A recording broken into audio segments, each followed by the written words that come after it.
एक छोटे से गांव में एक लड़की रहती थी जिसका नाम लीला था। वो बहुत ही साधारण परिवार से थी और बचपन से ही उसे हनुमान जी के प्रति गहरी आस्था थी। वो हर मंगलवार और शनिवार को हनुमान मंदिर जाती थी और घंटों बैठकर हनुमान चालीसा का पाठ करती थी। गांव में एक बड़ा बरगद का पेड़ था जिसके नीचे हनुमान जी की एक पुरानी मूर्ति थी। लोग मानते थे कि उस मूर्ति में बहुत शक्ति है। एक दिन लीला की मां बहुत बीमार हो गई। डॉक्टर ने हाथ खड़े कर दिए और कहा कि अब कोई उम्मीद नहीं है। लीला बहुत दुखी हुई। उसकी आंखों में आंसू थे पर उसके दिल में हनुमान जी पर पूरा विश्वास था। उस रात वो बरगद के पेड़ के नीचे गई और हनुमान जी की मूर्ति के सामने रोते हुए प्रार्थना करने लगी। उसने कहा, हे बजरंगबली, मेरी मां को ठीक कर दीजिए। अगर आप ऐसा करेंगे तो मैं जीवन भर आपकी सेवा करूंगी। एक आवाज सुनाई दी, जैसे हवा में कुछ फुसफुसा रहा हो। उसे लगा कि कोई उससे कह रहा है, बेटे, हिम्मत मत हारो।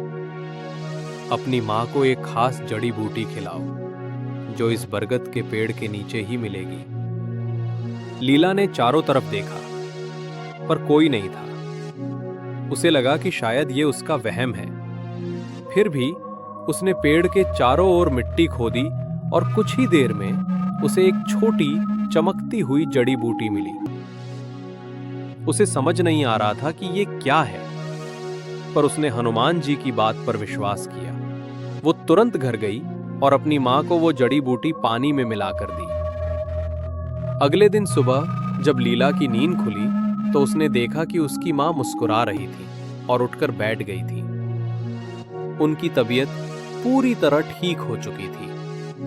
डॉक्टर भी हैरान थे कि ये चमत्कार कैसे हुआ। समझ गई थी कि ये हनुमान जी का ही आशीर्वाद था। उस दिन से उसने अपना पूरा जीवन हनुमान जी की सेवा और उनके भक्तों की मदद में लगा दिया।